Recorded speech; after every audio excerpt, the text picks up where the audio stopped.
So today, whenever we meet and remember anytime anyone meets as a class of any sort during this time, we have to start off with charity, prayer, and a little bit of study.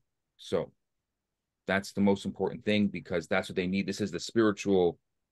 This is spiritual. So we take a coin, put it in the box. That's our charity. And again, people think of charity being, you have to give a big donation somewhere. That's not what charity is. It's about also consistency. Consistency. I told you what I do usually is I have my nickels, and then I put $20 and I turn it on. Just doing a couple of times, a nickel in the box, a couple of times a day. The charity, just the sound of the charity rattles the evil forces during this time. And so even a nickel a couple of times a day does a huge, huge effort for the consistency of charity. Then prayer, we'll do one prayer. The prayer that I've been focusing on during this time primarily is chapter 121 of Psalms. There's a couple chapters in my book there, but this is the one that I've been focusing on. If you can only do one, then in your day, I would do 121 right now for the soldiers and for those people who need our prayers right now. So I'll do it in Hebrew and then I'll do it in English. Shulamalot esayanai el harim me'ayin yavo ezri.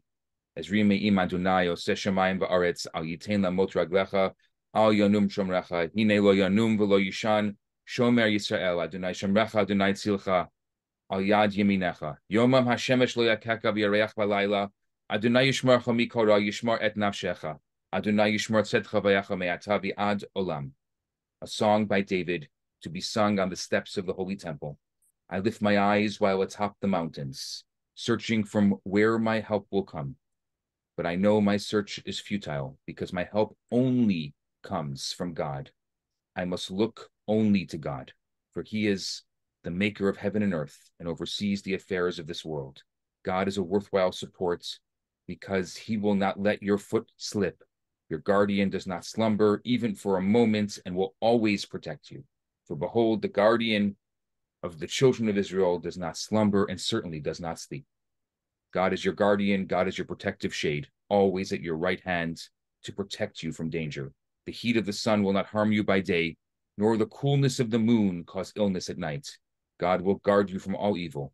He will guard your soul.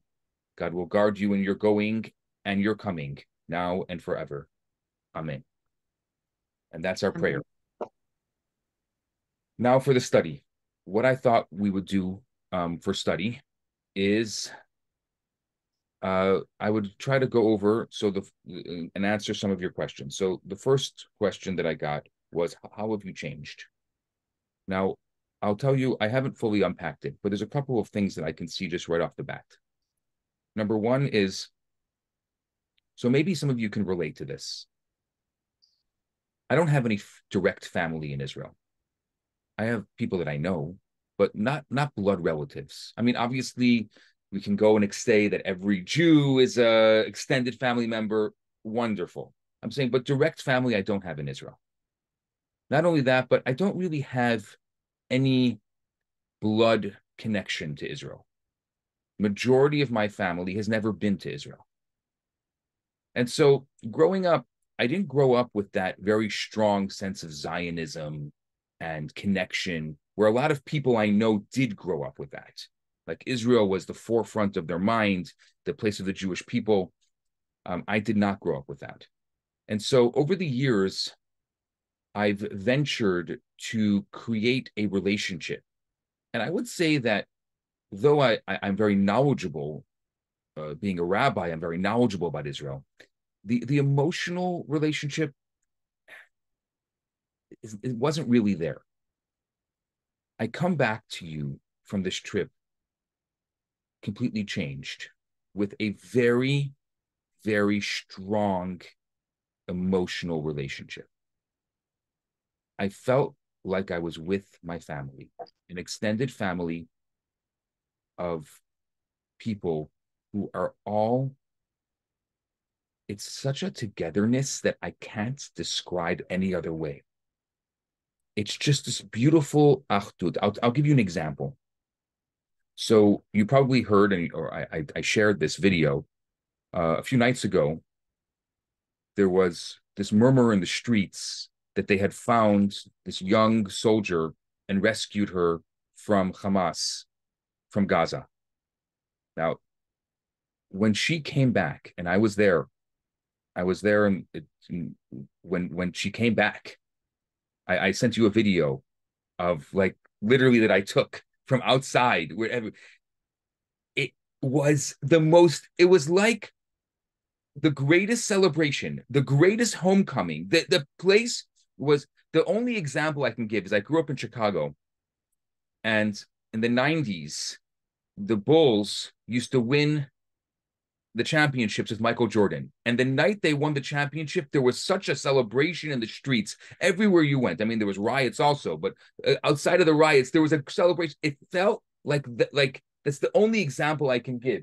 Is it felt like that level of celebration when this young woman was returned. Everyone, it was like everyone's long lost sister. Whether you were religious or you were secular, whether you whoever you were, this was just like the emotional connection, the emotional feeling. The soldiers. It's not you have this idea in your mind of what is a soldier. I mean, I guess I get the idea from the U.S. Army, like very official, very. There's such a. I mean, when they're not on base, they're literally like getting together and singing and dancing, singing Hebrew songs. There's such a togetherness of the soldiers understanding what they're doing. No, none of them want to be there. They all have to be there because if they're not there, there's no Israel. They understand that. I think the Israeli army has done a fantastic job creating that sense of support and national pride that you are defending the Jewish people, and they feel that. Now I'm saying the Jews and the community outside of Israel have done an amazing job giving the soldiers that sense of security that they're not alone. They're amazed. These are strong. These infantry commanders.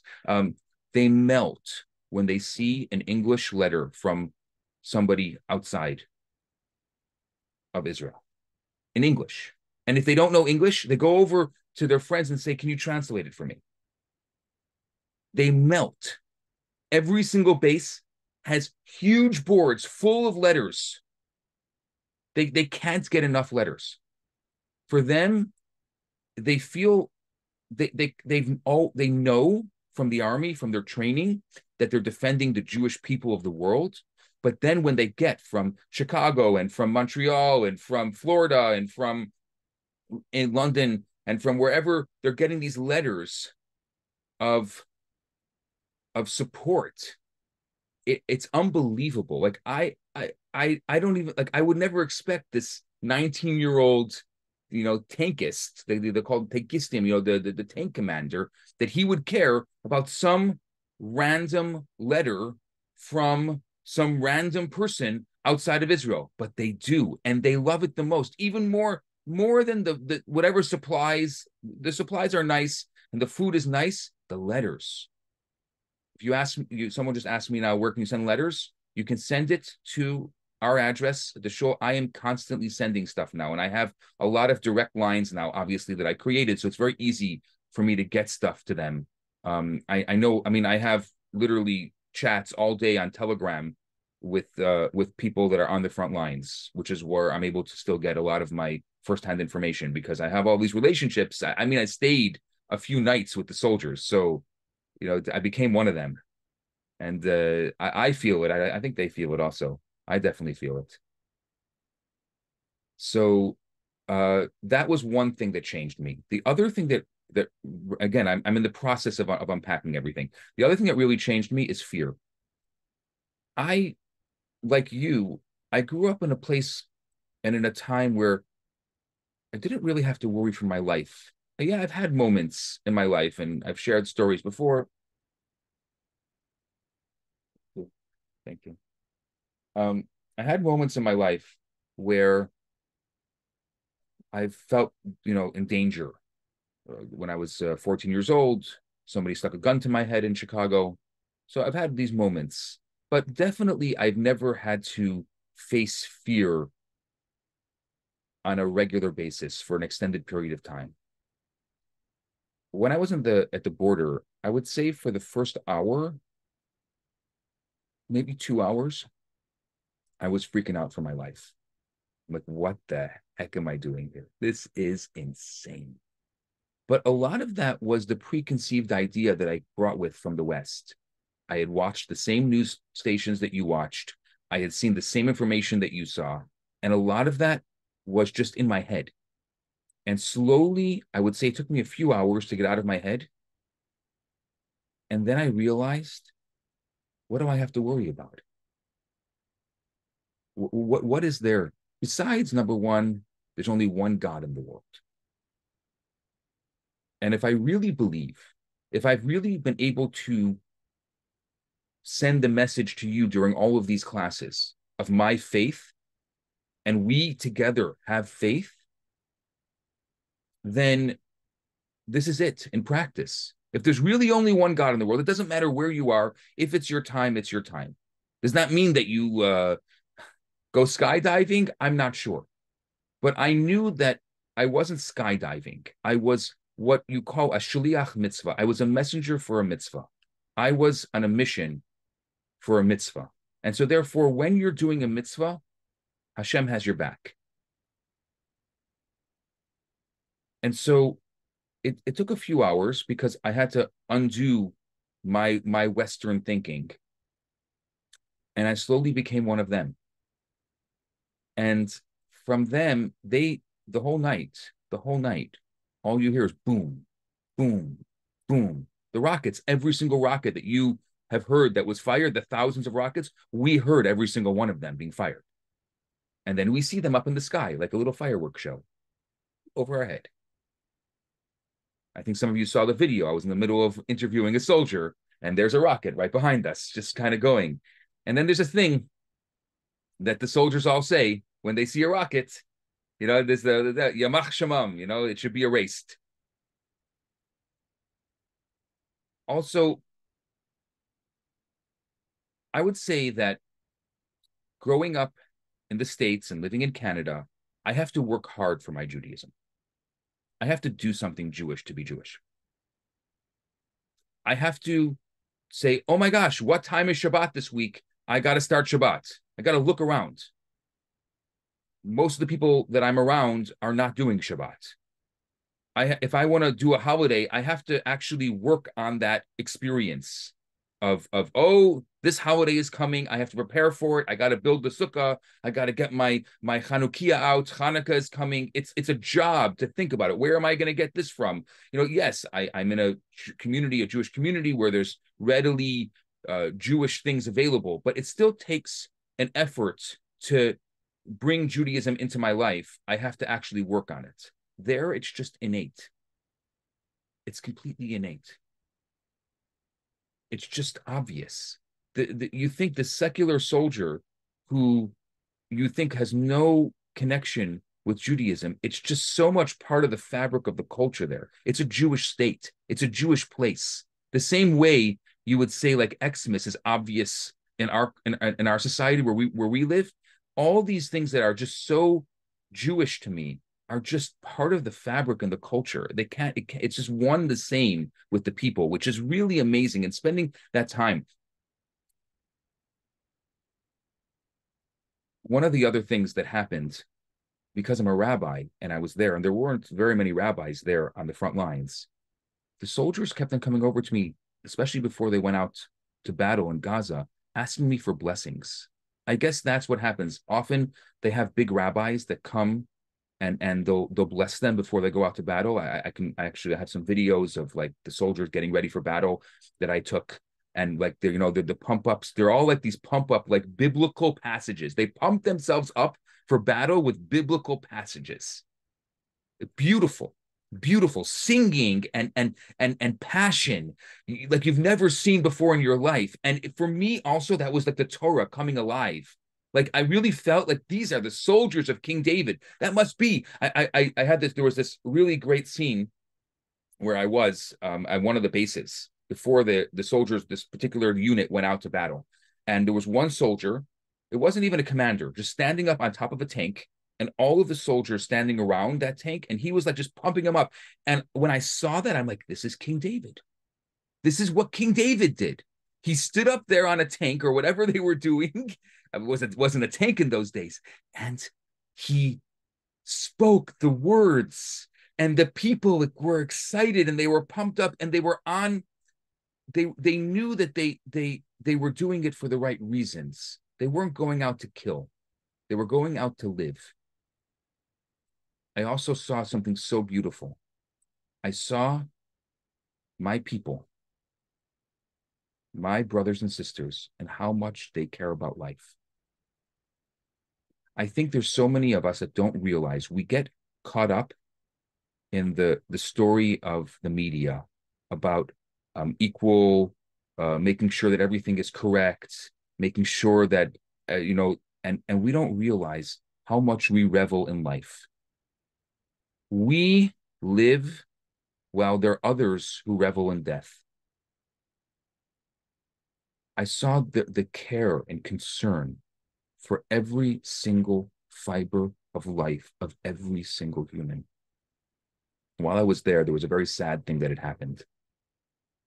So a lot of the tanks, the technology on those tanks are unbelievable. But a lot of the tanks have like iron domes. They have these anti-tank missiles on the tank. And there's 4 commanders that are in a tank. And they're able to, with 100% precision, be able to take out a target. It's really unbelievable. I even saw them training, and I saw how it was working during the training. There was one unit while I was there that had gone out to Gaza, and for some reason, they didn't flip the switch on the tank for the anti-tank missile, and as a result, they were all killed. And the sheer devastation and the soldiers being so upset. How could it be? How could it be? How could they do that? They didn't, like it's one thing dying because they call Kiddush Hashem, sanctifying the name of God, making, doing the right thing. But because of a stupid thing, you didn't flip a switch.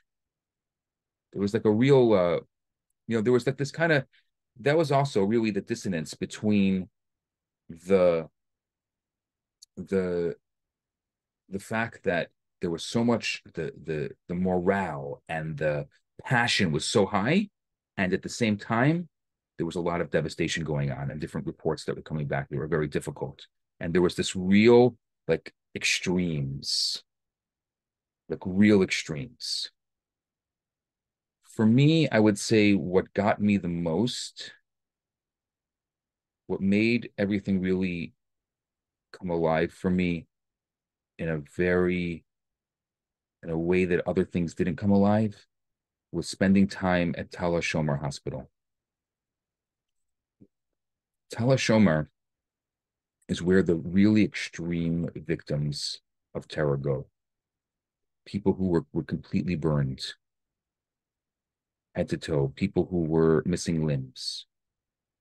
And going from room to room and listening, I shared some of their stories with you, but I literally, over the course of the 6.5 hours I was there, I probably heard 20 stories, maybe 15 stories, I would say.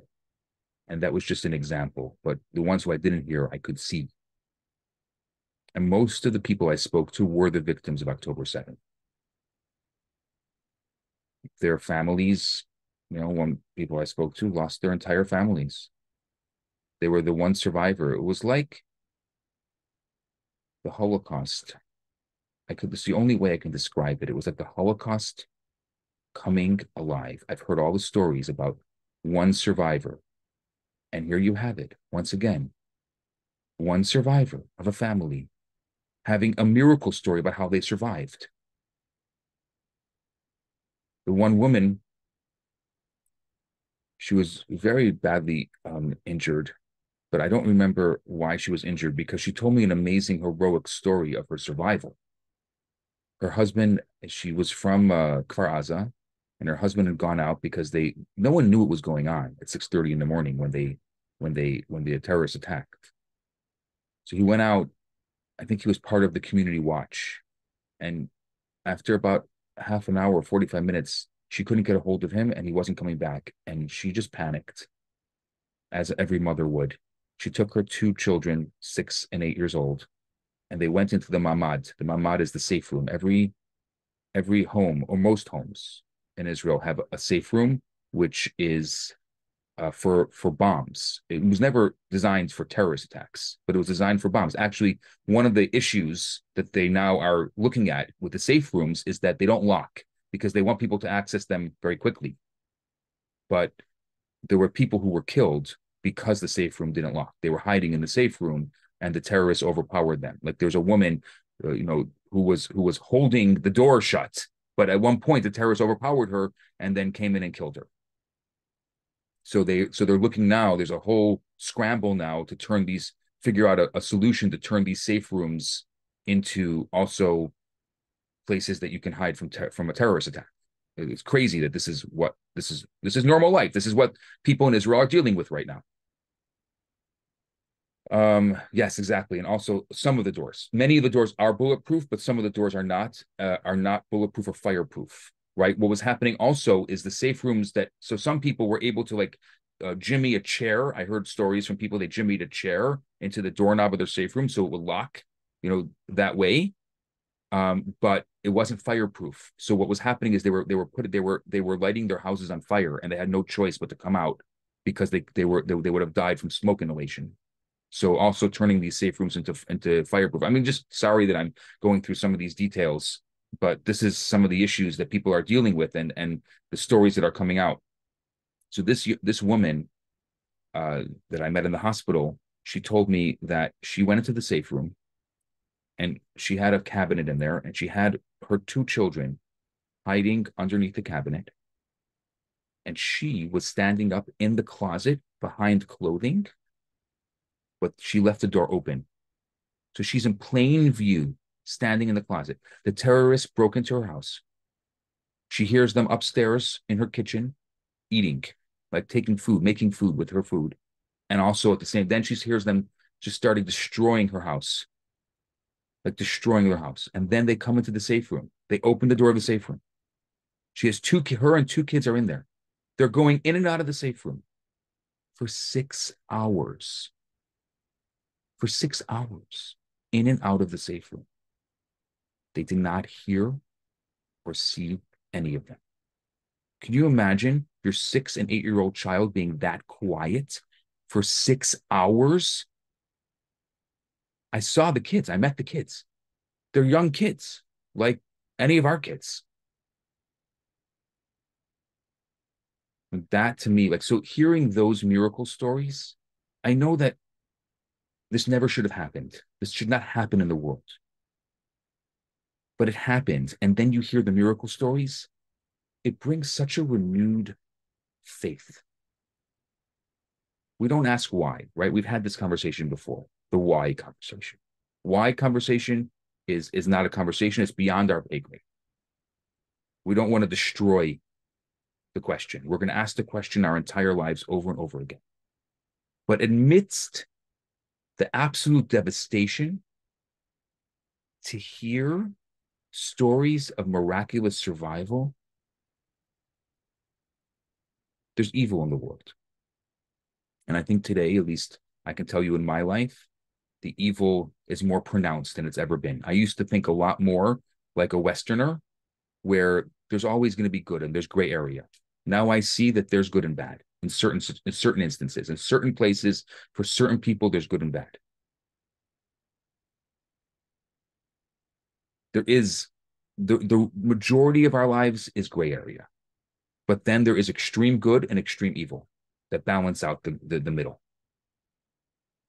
I witnessed the definition of extreme evil. There's no way to describe anything more than extreme evil. Did God do it? We can't ask these questions. It's beyond our pay grade. It's not fair. It's not fair to ask a question because we would never be able to have an answer to that. But whether or not you want to, and however you want to answer that, because I don't want to answer it, I'm going to ask it every day and I'll never answer it. The fact that there's miracles of survival amidst extreme evil gives me a renewed sense of hope and faith that I didn't see before.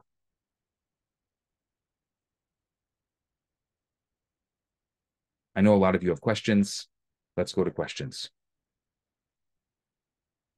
Please, Rabbi, Cheryl. Yeah, okay, Joe, yes. I'm sorry, Cheryl. So I'm really looking for advice in this question.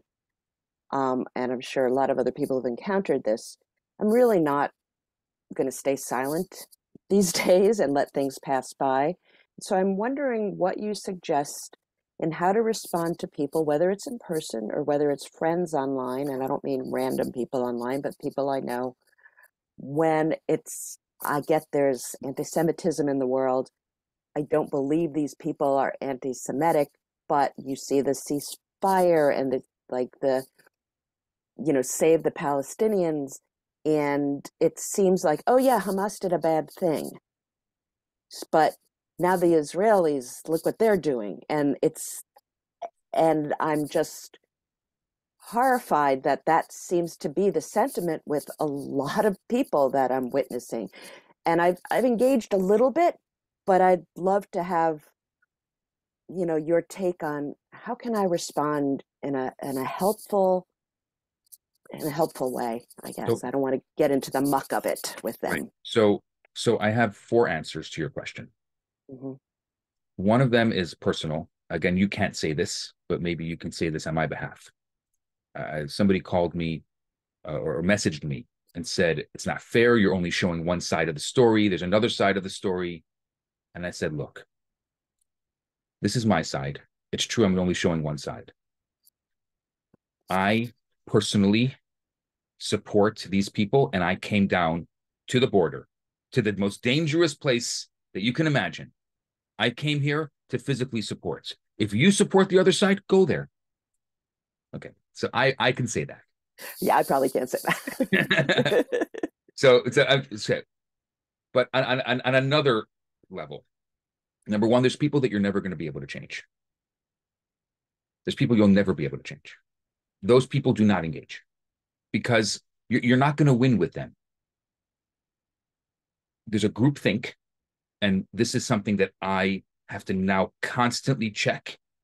And because I've seen it firsthand, I have to constantly check. No group think. No group think. Think independently. Think for yourself. Find out the facts.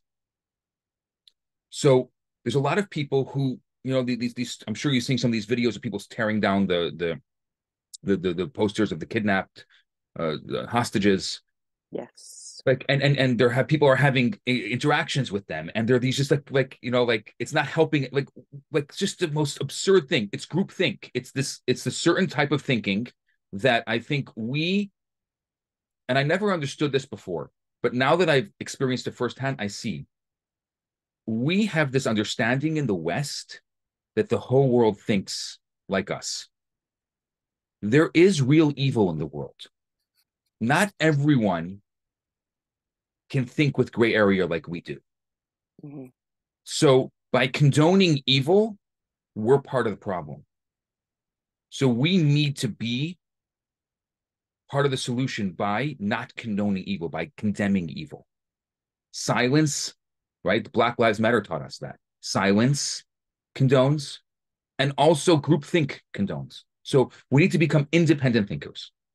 I know that I don't have to tell you, most of you are taking the class with Rabbi Yoshin. I will be joining him starting next week. I had a wedding last night, which is why I wasn't able to be there. But starting for the next 4 classes after this, I'll be joining him. And the purpose of this course that we're teaching on Wednesday nights is so you have the words. Because I think this is really who we have to speak to. There's a vast majority of the world who's the silent majority. They don't know. And all they know is the information they're getting, which some of it is good and some of it is not good. So I say to the vast majority of the world, the silent majority, make sure that you know what's facts and what's commentary.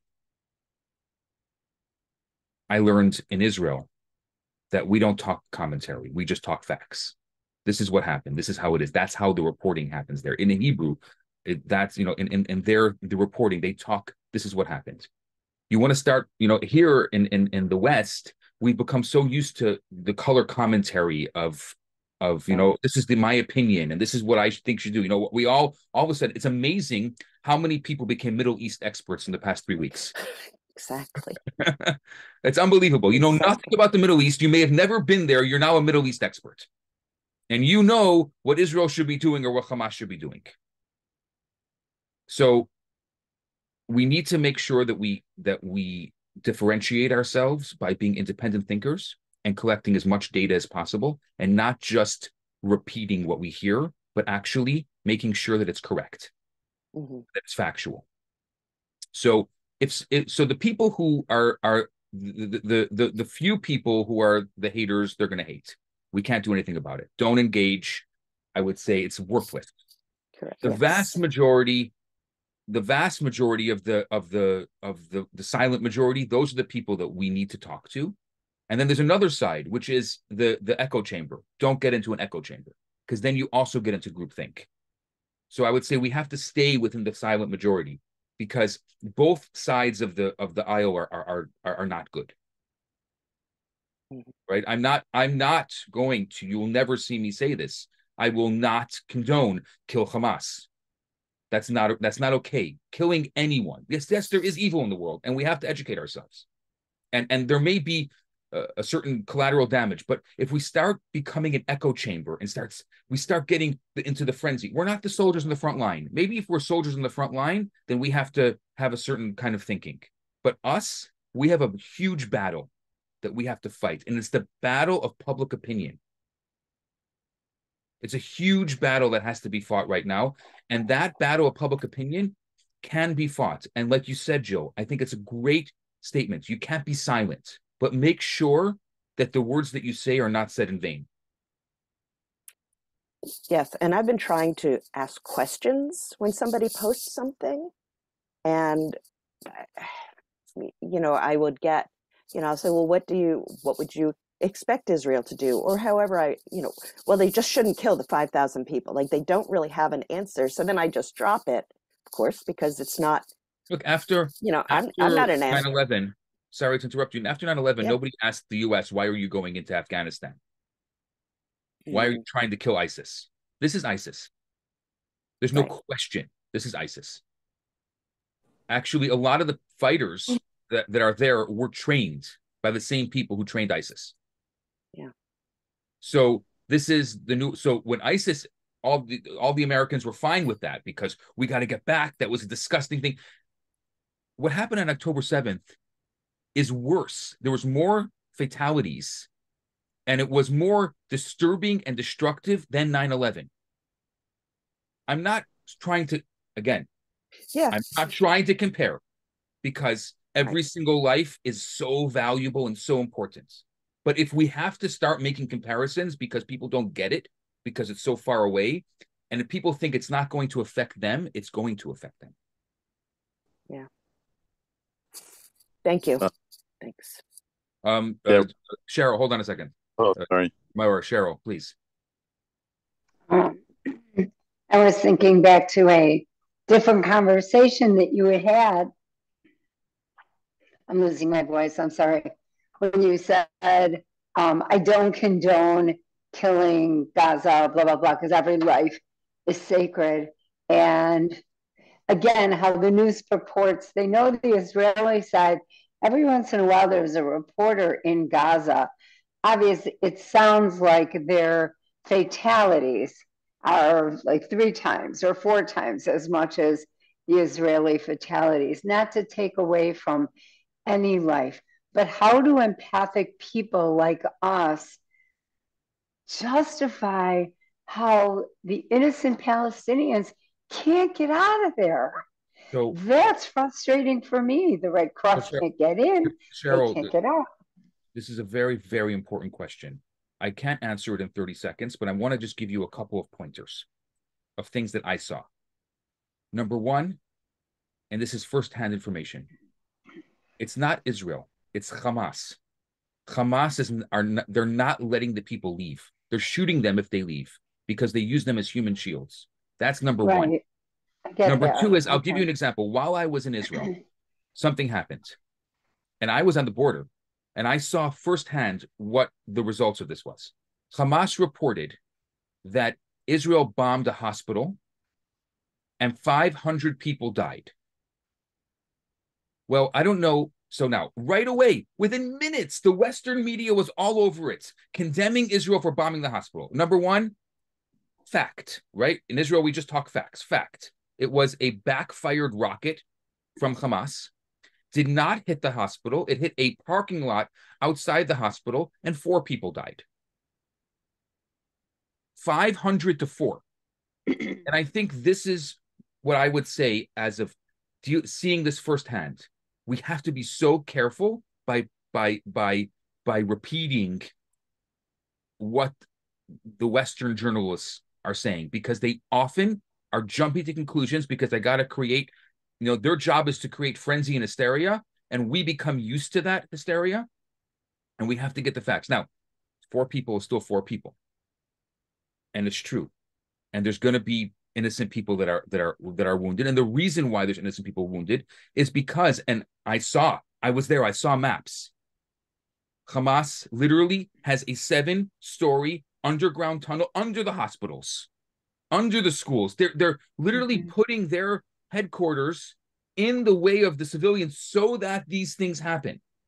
And of course, and I was with these people, their love for life, the Israeli soldiers, their love for life, they risk their own life. You know what the U.S. would do? They would take that B-52 and they bomb the heck out of the place. You know how many civilians were lost in the Afghanistan and Iraq wars because of these kinds of things? They didn't care. They're not going to put their soldiers in harm's way. We lost 11 soldiers yesterday in hand-to-hand combat. We should not be having to go hand-to-hand combat. The U.S. would just level the place. But that's not what Israel's doing, because we love life too much. I was in the hospital, and I saw one place in the hospital. I saw this with my own eyes that was very heavily guarded. And I went over to one of the soldiers there and started talking to him, asked him who's there.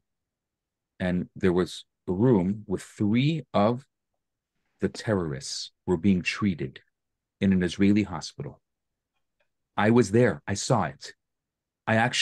He took me over there. I could see in the window. I saw the terrorists in the bed. They're being treated by Israeli doctors in an Israeli hospital. This person, this monster who killed innocent people, was being treated by the Israelis in the Israeli hospital. That's how much we love life. And nobody can tell me anything else.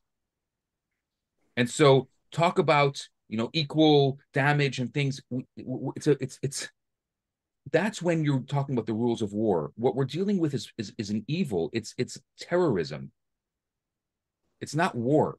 It's a mistake to call it war. It's terrorism. We are fighting terrorism. These are people who revel in death. I don't want to tell you the firsthand stories that I heard.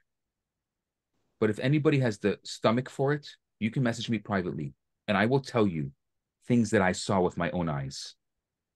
This is not war. This is a barbaric I think the worst horror movie couldn't put this into the movie. It's so barbaric and it's so twisted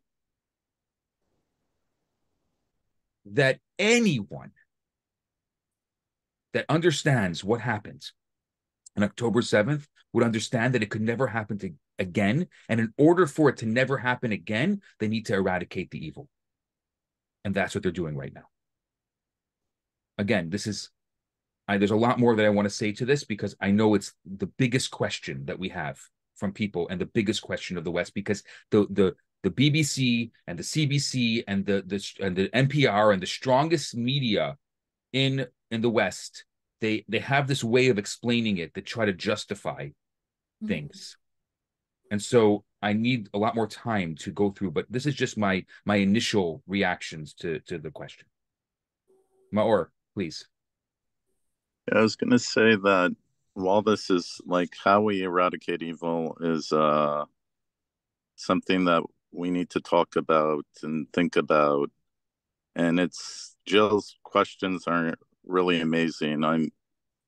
For me, I took a lot of time and effort trying to hear what these people of hate are talking about, and they go to the left and they call it oppressor, apartheid. They go to the right, and now they're changing their names on social media and saying we shouldn't fund, we shouldn't support Israel financially, like that's happening in the United States. As Israel retaliates on the atrocious, evil acts that happened, they empower themselves uh, through hiding behind these victims, their own people, the Palestinian people. And really, how do you approach Hamas? How do you eradicate Hamas in a way that brings us all the unity of the world, and the goodness, more out there. And sometimes I think we're winning the war, yes, maybe, but at the same time, are we? Like, you're giving the example of Afghanistan. I mean, that didn't end up well, when the United States went, there are a lot of th- problems that occur by that posture. And the question is, I'm not disputing any of the actions or what the right way is, and I really don't have. Yeah. But it's something that we need to discuss and think about, because it's a complex, it's a complex situation. I've been following them very closely, and they know what they're doing in a way, in a very evil, sick way, where they gather all these images of these children, which no one wants to see children, By the way, Maor, there's a whole conversation in Israel about, that Israel did not let out the images. They showed the foreign press, but they still won't let it out because of how much we respect life. Yes, They did I not let understand. out. I guarantee you, I saw the images with my own eyes. I was crying for 2 days after I saw it. I guarantee you, if the world would see these images, there would be no questions right now. The I question, guarantee you.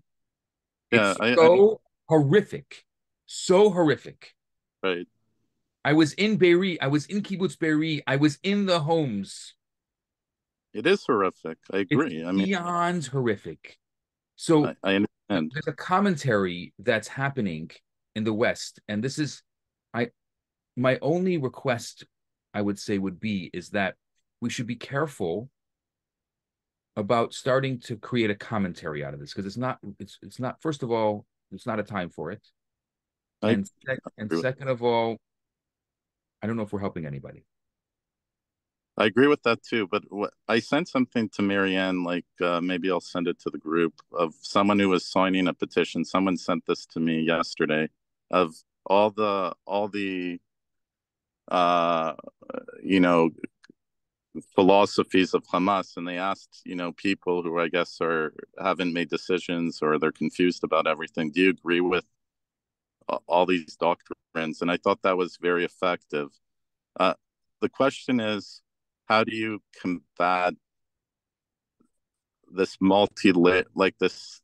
How do you combat evil in the most effective way? Are we? That's all. Like, what do we need to do in order to not propagate? Oh, by the way, there was another thing they were saying, that anyone who goes against them and calls them anti-Semites, they'll snapshot who they are and call them propagandists. You know what I mean? They have all these techniques that, sadly, I think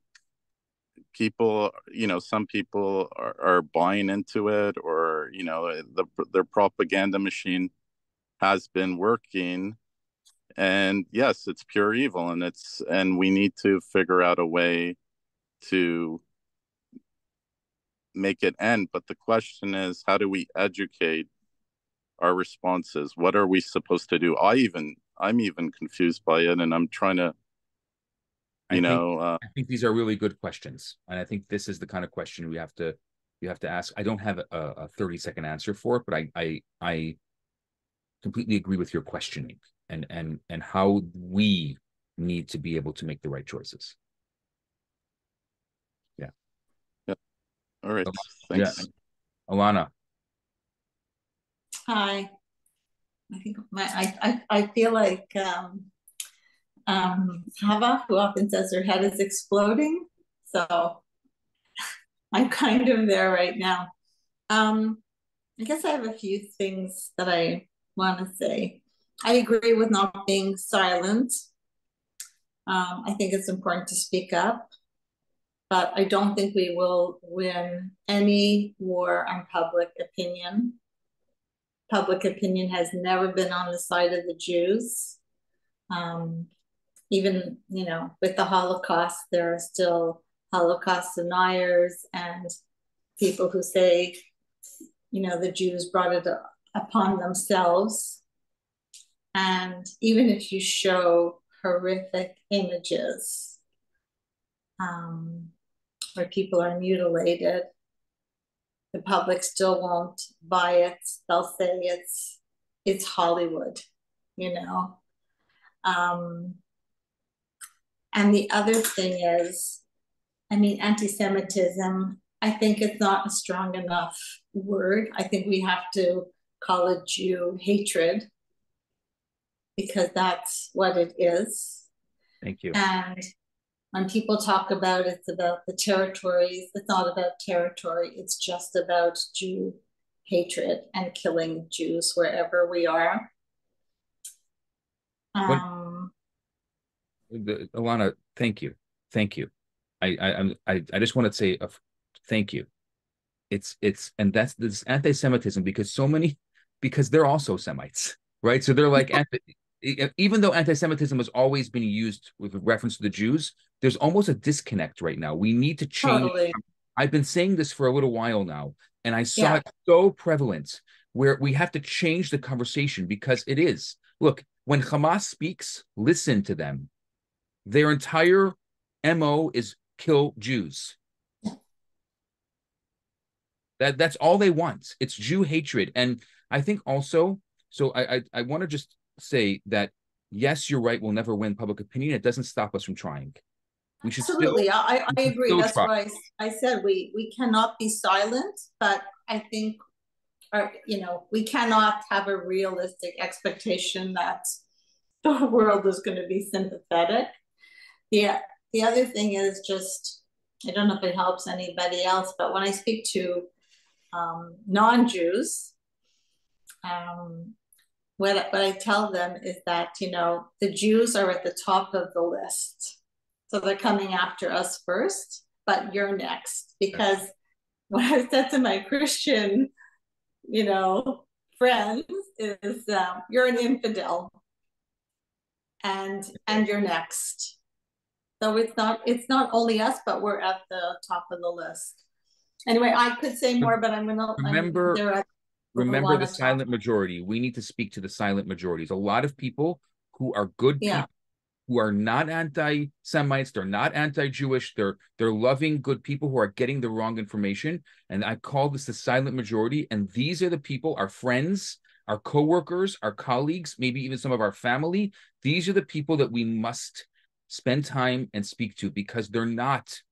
I consider vast majority of people that I encounter intelligent. And when you have an intelligent conversation with them, with the right information, especially even if they're not hearing it from the mainstream media, this is and every single person, we need as many friends as possible right now, as many friends as possible.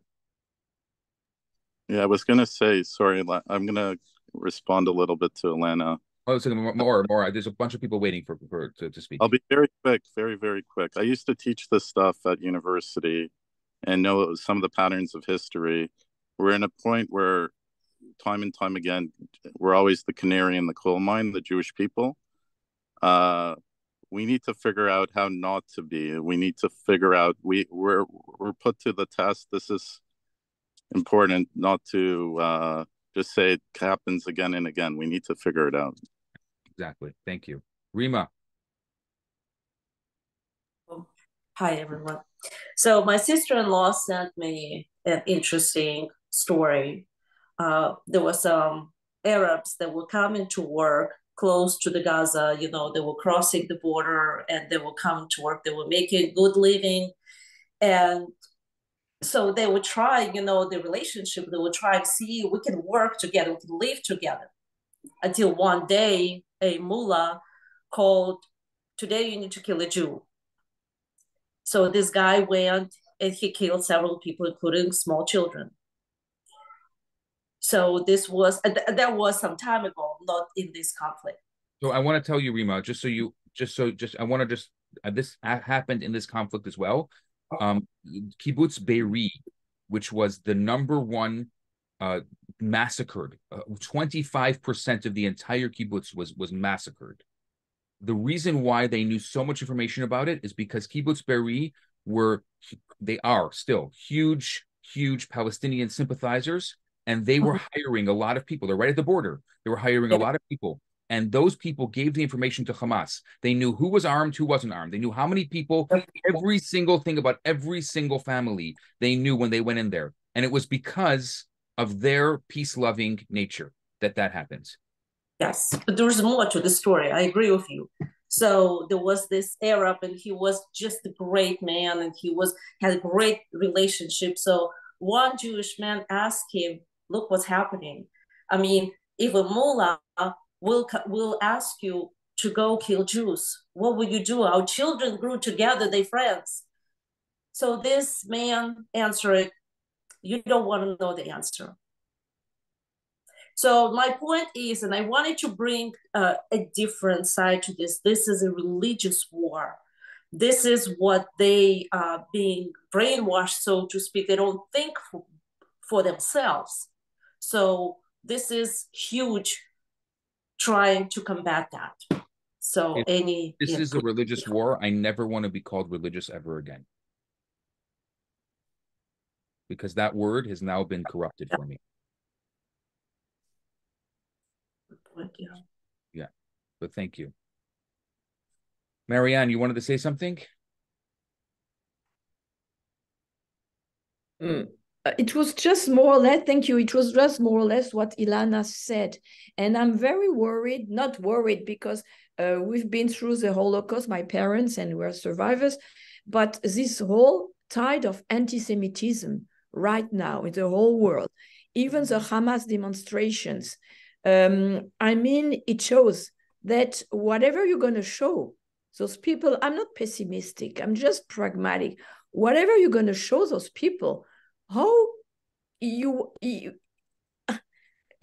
won't never convince them that there was a real massacre. So, I mean, I'm worried about this rise of anti-Semitism in Europe, in Canada, in the States.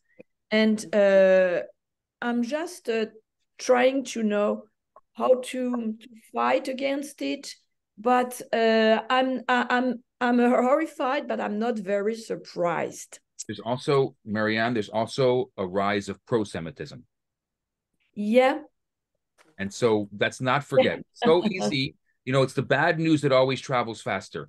Yeah. There's a huge, unbelievable inspiration that I have never seen before, both in Israel and out of Israel, of people that want to connect to Judaism, that want to do mitzvahs, that want to pray, that want to do the. I went to the bases.